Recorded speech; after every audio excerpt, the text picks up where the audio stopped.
Is that feeling of Olympic pride really worth the $1.5 billion the federal government will contribute if Calgary wins its bid for the 2026 Olympic Games? Oh, by the way, that's on top of the $700 million pledge from the province and the $370 million pledge from the city itself.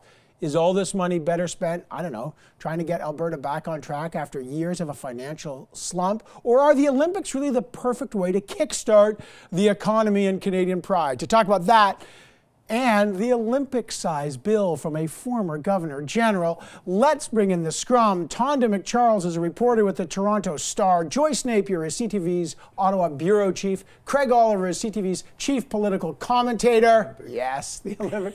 And our Olympic gold medalist, multi-medalist, Mark Tewksbury joins us. He is also now on the Canadian Olympic Committee's Board of Directors. Great to have everyone here. Let's start with our Olympian. Why should Canada pony up billions of dollars for the Olympic Games in Calgary? Is it worth it, Mark?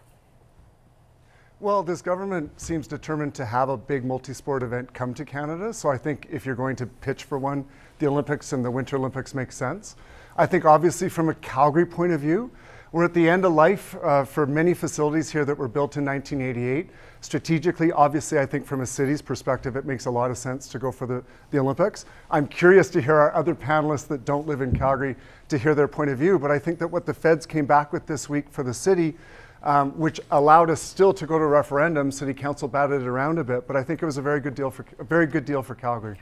Does anybody believe that this Olympics 8 years from now is going to cost only what they're being told it's going to cost? Never happened before. And why is it that so many cities now don't want the Olympics? The next two Summer Olympics went to the only cities that applied. And in the case of Canada's application, Italy's applying. The nation is flat broke. They're deeply in debt. They can't afford an Olympics. And the Swedes are having a huge fight over it. So I think the Olympics have been too big, too commercial, too many ethical questions. I love watching the Olympics. I love watching Mark Tewksbury.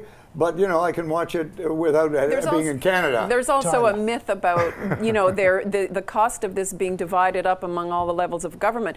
In fact, it's all borne by the taxpayer who pay taxes to all these levels of government. So, look, I don't know if it's good, if what they would get back in goodwill, economic tourism, and, you know, all kinds of activity generated around it, the creation of jobs, if that's a good deal. But I don't know, has there ever really been one that came in on budget, on time? Well, they say Calgary, and they say Vancouver. It was actually Calgary in 1988. So absolutely, Calgary did it in '88, and that money has funded the Olympic movement for decades to come. So it is possible to do it, it's possible. Especially reusing facilities.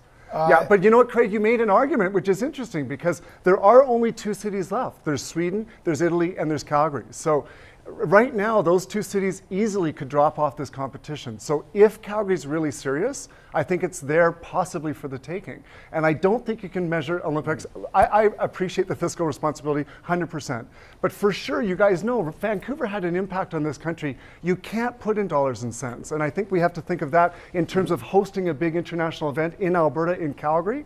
The spirit of this city needs a rejuvenation. I think that volunteer spirit in the youth would be really phenomenal for decades to come. I know that's a little bit... Okay, well, let me bring in Joyce, Mark. I know you're making the passion pitch here, but this is Ottawa. You got to make the financial pitch, too. Yeah, we're grumpy people here in what's Ottawa. What's your take, Joyce? I'm a Montrealer, and we paid for that Olympic game for many, many years. And you know we've that was a Quebec-Montreal thing, though, Joyce. Okay, right? okay. So maybe in Alberta they're better than us, but you know, money is money, and I think that it's if nobody wants Olympics, there's got to be a reason. Go and ask the people. Well, they are, and in fact, they are being asked. Yeah, coming. Go ask them. Well, the Summer Olympics have had a terrible legacy in terms financially in places like obviously Brazil. The Winter Olympics have a different bag. Of course, we know the quote break even of Calgary, but remember the taxpayers still pay. All right, last word on this, Craig. Mark I'm sorry, but if Calgary is the last man standing in terms of applying for the Winter Olympics, then why can't they go to the IOC and say, we want a lot more of the huge amounts of money you'll take out of the Olympics. We want a bigger chunk of the action, because that's what's going to start happening with people who make Olympic bids. They're not the last man standing yet, though, are they? There's two other cities who are in the running. Exactly. Yeah. Mark, while last there's word. 3 standing, we don't have any position to do that. But for certain, you know, if one of those cities drops out, it's an entirely different game. Right. Well, I'm sure we all trust the IOC. All right, enough said about that. Let's talk about another Olympic-sized bill. The former Governor General, Adrienne Clarkson, was reported first by the National Post as still billing Canadians over $100,000 a year for office expenses, even though her term ended 13 years ago. Now, she does get an annual annuity already of $140,000 plus.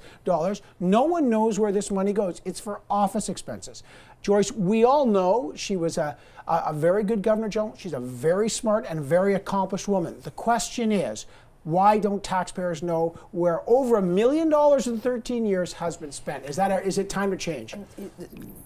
Taxpayers don't know how much actually the office of the Governor General is costing them every year, how much staff the Governor General has.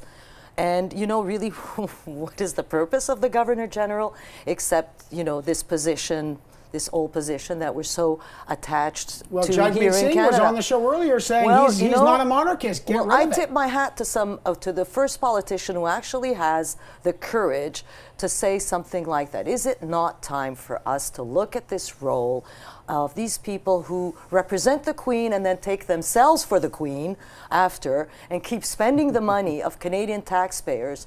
And perhaps we should know the whole budget of the Governor General. How much is it costing? And we're asking if the Olympics are worth it. Let's ask if the Governor General is worth it. Craig.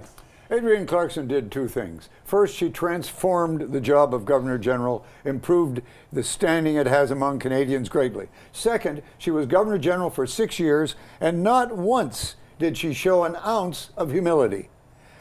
She really looked like she thought she was the Queen. Right. And many people used to say about her, "I'm Adrienne Clarkson, and you're not." So, okay, the that question was a classic comment line in those years, right? Yeah, so Tonda, is it time to change this? Well, certainly what it's time for is transparency in the accounting. How is it that in this day and age, we have to discover, by dint of the fact that she claimed over the amount of $100,000 a year in expenses 13 years after she's left office? How is it that we only discover this, a reporter, a diligent National Post reporter, discovers it in a line item in a budget and then goes digging? Mark Tewksbury, what's the view? Is the governor, like we just had Jagmeet Singh on the program, and he said, look, it's time to get rid of that Governor General. It's time to get rid of the monarchy. Now we've got a Governor General that's still billing taxpayers 13 years after she was in the office. What's your take on that?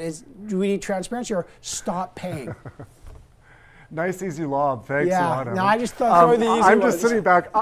I'm kind of chuckling because I was chef de mission for Canada, which is kind of the Olympic movement's equivalent to Governor General. And I did it for free. And I like to think I also elevated the office. So, you know, how do you elevate an office? Is it by spending millions of dollars? That's one way to do it. But another way is just really being of the people. I think the Governor General, in principle, can serve a good role. I really enjoyed David Johnston very much in that role. I thought he was very approachable. He was a constitutional expert.